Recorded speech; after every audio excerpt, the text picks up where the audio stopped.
Appamada's programs and facilities are supported through your generosity. Your support really does make a huge difference. You'll find a link for contributions on the website at appamada.org/contribute. Thank you so much.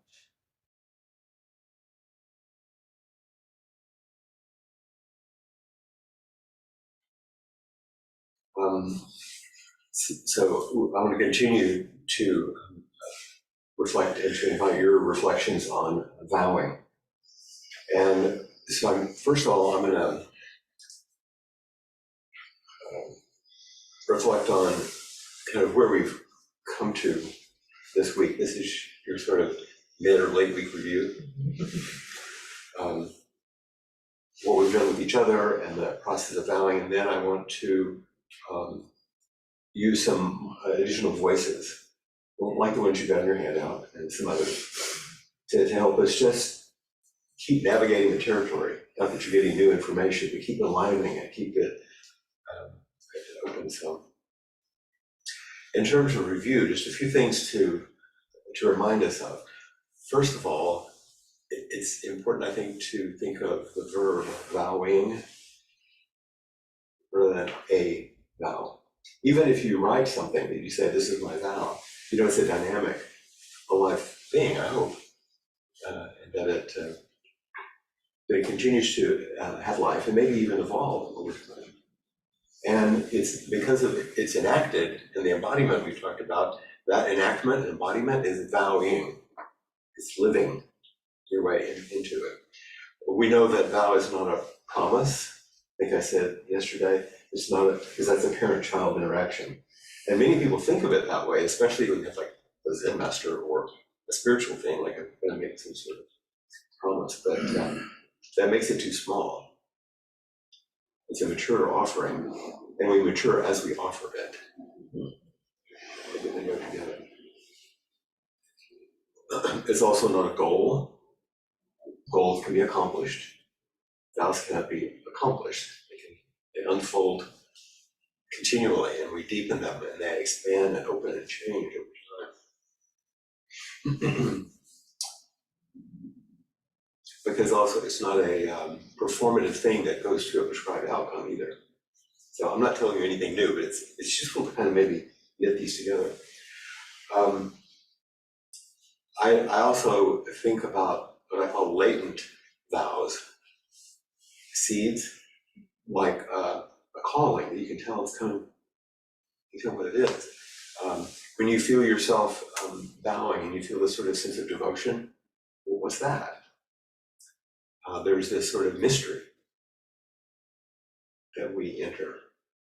And all of you have spoken about this a bit, you know, when you've talked about your vows. So there's latent energies that come forward. You know, my sense, as I read the piece I did about as a little boy coming from a strictly religious home, there were wholesome aspects of that and unwholesome aspects. And this is what you'll find as you pay attention to the latent vows. There's some wholesome aspects and some unwholesome aspects. Some of it's fantasized and romantic, you know, especially when I was a kid. But I think for most of us, there are aspects that are in vain, which is different than a true calling. And when I say true, it means something that's refined and you live your way into over time, that matures. I think most of us come to vowing, I'm going to make it a little dichotomous here, from two basic points of view. Either we come to practice because we have a lot of pain. Something brought us to our knees. It's like, okay, I'll practice. And we're looking for something. Or we've experienced something that is so inspirational, or we've seen a person. It's like, what's that? And sometimes both. But there are two different ways that we can come to this vow. And not just from some pain or suffering, and not just from some elevated, romanticized thing either, but true inspiration and true difficulty, I think, come together. This is true for most of you, somewhere or another. Or just some deep question, which kind of sits in the middle there. These things began personally, but but they extend outwardly and deeper. This is bodhicitta, awakened. And these vows are basically energies. They're dynamic energies that flow. Ultimately unfulfillable, but they sustain us and accompany us through life. Another thing that we haven't spoken about much, but Torei Zenji pokes at, vows are risky.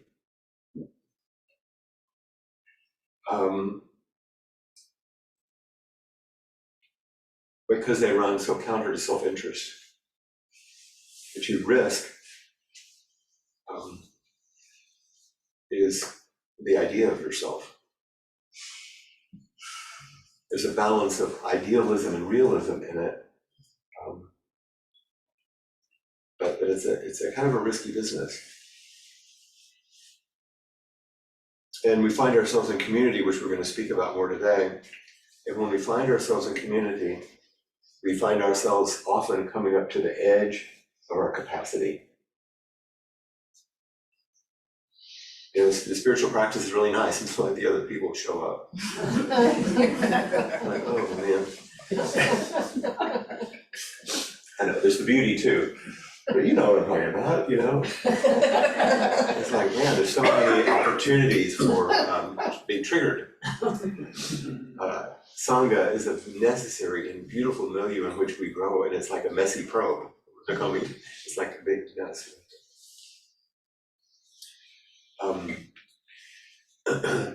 Vows also are an act of restraint. Because we choose certain things, that means we don't choose other things. Right alongside this vast potential, because it opens us to vastness. It's a little bit of a paradox, but that's sort of like in the paramitas.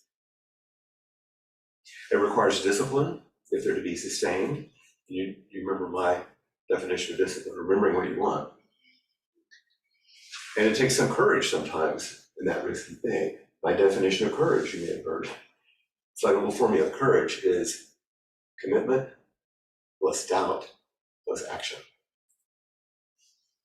There's some commitment, like, okay, I'm going to do something, but if there's no doubt, don't take any courage, you just do it. Usually it's some doubt. And then action, because if you don't take the action, it's like a good idea, and nothing happens. So this is part of the aspect of vow as well, I think. And to make them explicit and clear, like we've been working with, and in the Jukai ceremony, you take precepts, it strengthens them. And to share them, to make them public, you don't have to land on it like, okay, I'm sticking with this and I'm changing my mind. No, but to make them explicit really makes them. Here's a quote from Norman Fisher about this act of vowing.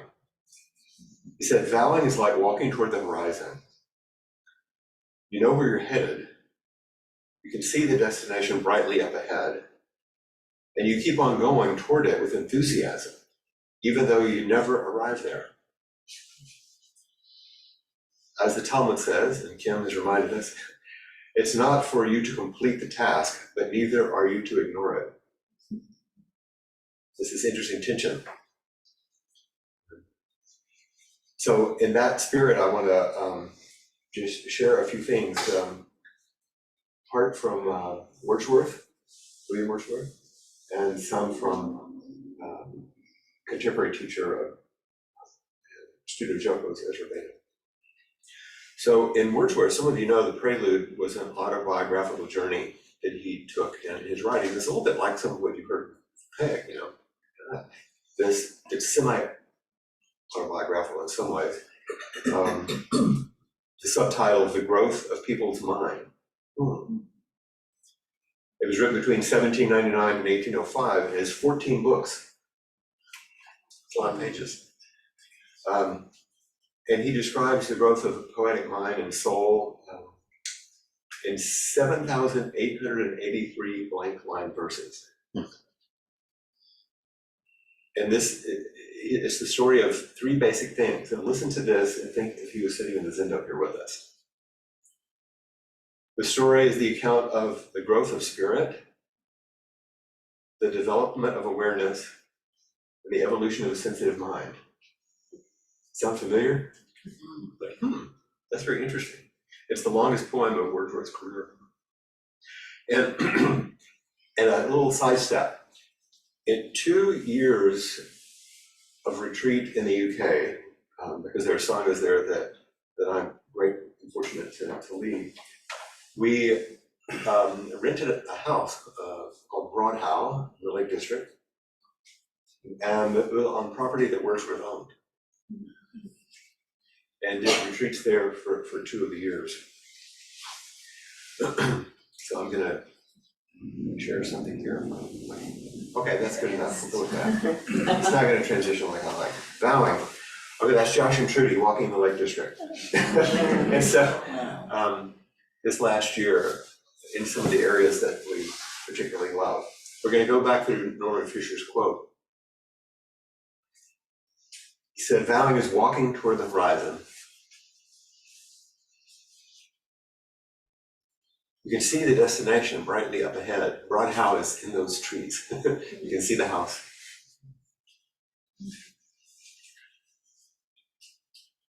You know where you're headed, and you keep on going toward it with enthusiasm. Even though you never arrive there, it's like a stream, it just keeps going. And what you arrive at is, of course, intimacy. That's the front yard. And in the spring, that's what we sit with. Wordsworth owned this property from 1806 to 1834, and the Just This group of sung this in the UK.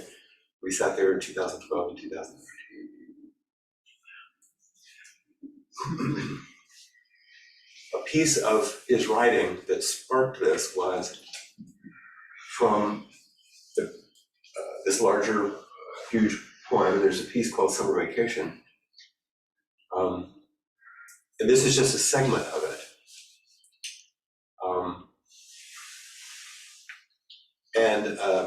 Maria, can you read that? Can you see it to read it? Yeah, I can see it. Okay, so if you, unmute yourself. Could you read it for us? Because I think it'd be good to have, you're actually there. And you have the right accent, so. I'll try and use my poshest one. Summer Vacation, William Wordsworth. Magnificent the morning rose in memorable pomp. Glorious as ever I had beheld in front. The sea lay laughing at a distance. Near, the solid mountain shone, bright as the clouds. Grain tinctured, drenched in empyrean light. And in the meadows and the lower grounds was all the sweetness of a common dawn. Dews, vapours, and the melody of birds, and labourers going forth to till the fields. Ah, I need I say, dear friend, that to the brim my heart was full. I made no vows, but vows were then made for me. Bond unknown to me was given that I should be, else sinning greatly, a dedicated spirit. On I walked in thankful blessedness, which yet survives. Thank you. There's a couple of words in there that have fallen out of the English language. Grain tinctured means scarlet. And empyrean light means heavenly. The solid mountain shone bright as the clouds, grain tinctured, drenched in empyrean light. It's quite beautiful. You have to understand that Wordsworth was disaffected from his family and he lived with his uncle and grandparents, and his uncle insisted in a harsh way, they were kind of not so nice to him, that he should take a vocation at the Church of England and become a priest. And he knew that wasn't what he was called to. And so they had been at a party all night long in the Lake District, and he was walking home. And as he walked home, magnificent the morning rose in memorial palm. glorious in there. And the laborers were coming out, and there was, that image is actually in Derbyshire, not up in the lakes, but one morning when I was walking on the moors there. And he realized as he was walking with his heart full, I made no vows. Because he felt himself called to go out as a poet and not what his family wanted him to do. I made no vows, I made no vows, but vows were made for me. You get that now, don't you? Bond unknown to me was given.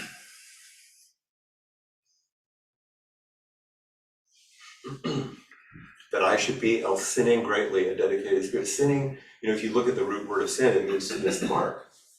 To not do what's has to be most evil. A dedicated spirit, and then I love that. On I walked in thankful blessedness, which yet survives.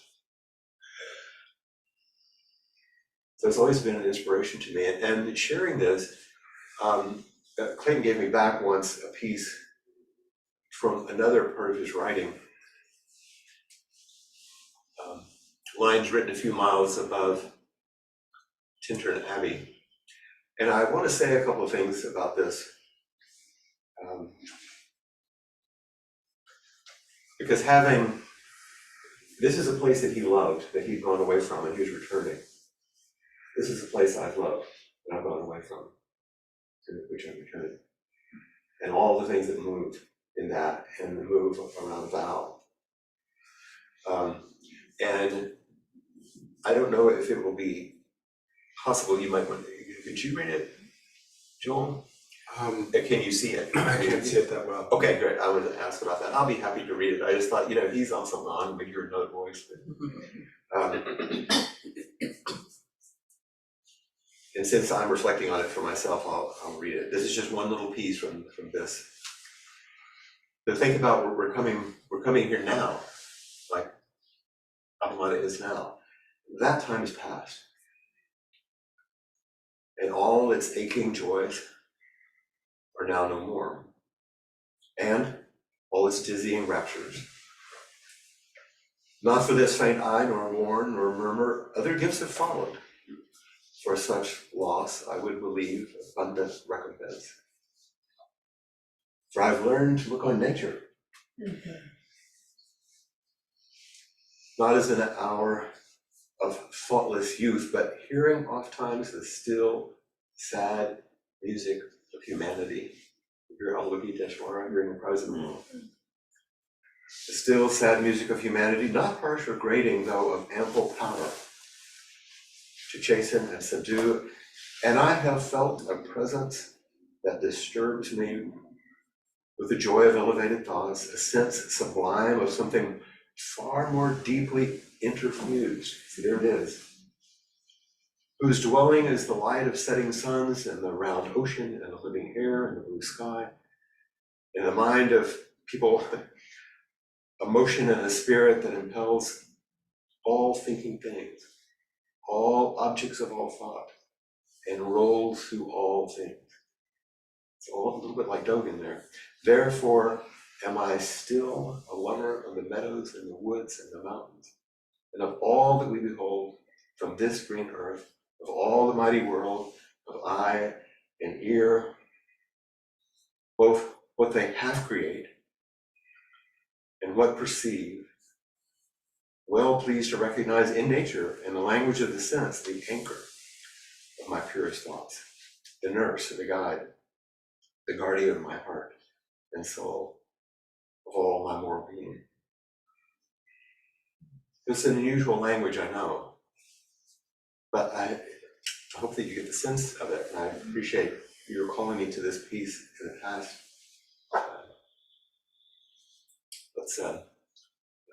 So the last line is all my moral being or all my mortal being?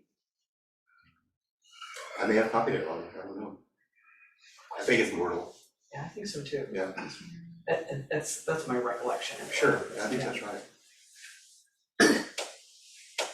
So, my reflection on this is far less romantic, of course, it's not that, but you can hear all these pieces. The past is the past, You hear the cries of the world. There's this emergence of a request, endless request, of something far more deeply interfused, is dwelling. It's the light of the setting. It's like it's hall of nature, and we're talking about embodiment here, as well. Emotion is spirit that impels all thinking things, all objects of all thought, and rolls through all things. This is Buddha nature. The anchor of my purest thoughts, all mortal being. We have thou coming in there. So let's look at the handout that I gave you. Huh? We have to stop at 40? 35. Oh, 35. So we have only 1 minute, so we'll have to do it quickly. and John had to leave, so we're not stopping him. So would you mind bringing it out?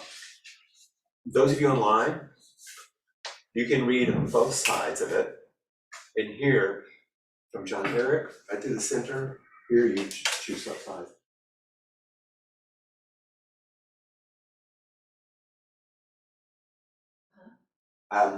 Read Torei Zenji's Bodhisattva Vow. Everybody up here, read Ezra Bayda. Okay? And everybody online, you read both, because you'll just be listening to us. Okay? Ready? So we're going to start with Torei Zenji. All of you together, back there, begin. When I, a student of the way, look at the real form of the universe, all is the never-failing manifestation of the mysterious truth of the awakened life. In any event, in any moment, and in any place, none can be other than the marvelous revelation of this glorious light.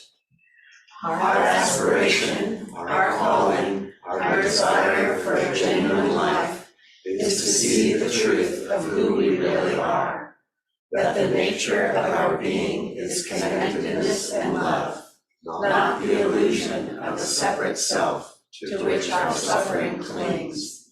It is from this awareness that life can flow through us, the unconditioned manifesting freely as our conditioned body.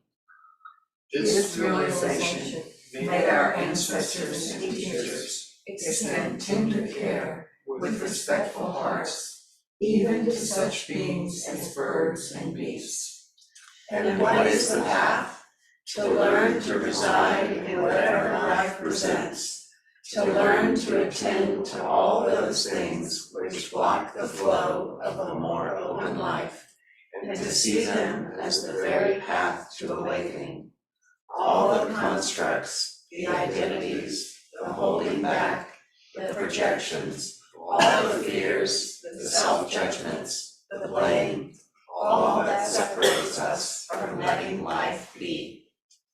This realization teaches us that our daily food, drink, clothes, and protection to life are the warm flesh and blood, the merciful incarnation of the awakened one. And what is this path?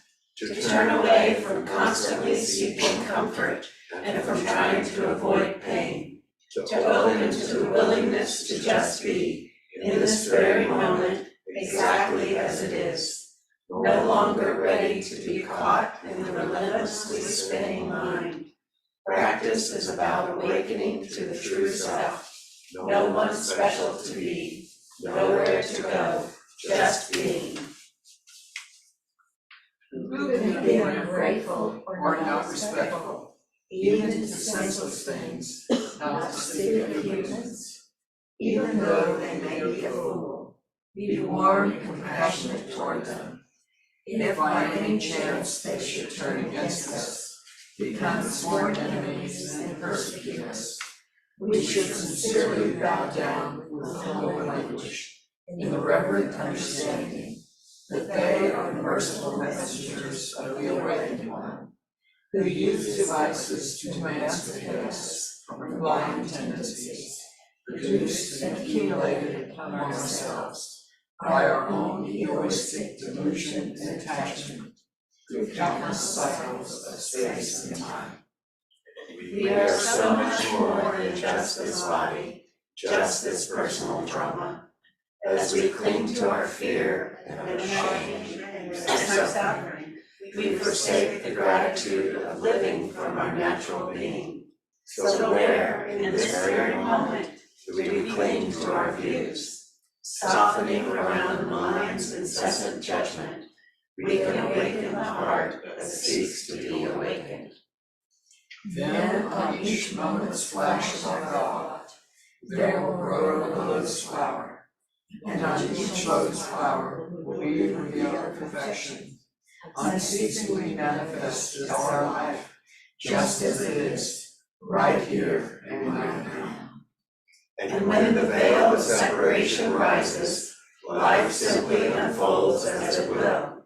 No longer caught in the self-centered dream, we can give ourselves to others, like a white bird in the sun. May we extend His mind to all beings, so that we and the world together may attain maturity in the wisdom of the awakened life. Time is fleeting, don't hold back, appreciate this precious life. That's quite a conversation, huh? And it's something that you could return to. But going through it and voicing it together, you realize, oh, you can see how these teachings are helping each other. And now we have to do service, and I appreciate your indulgence to finish that.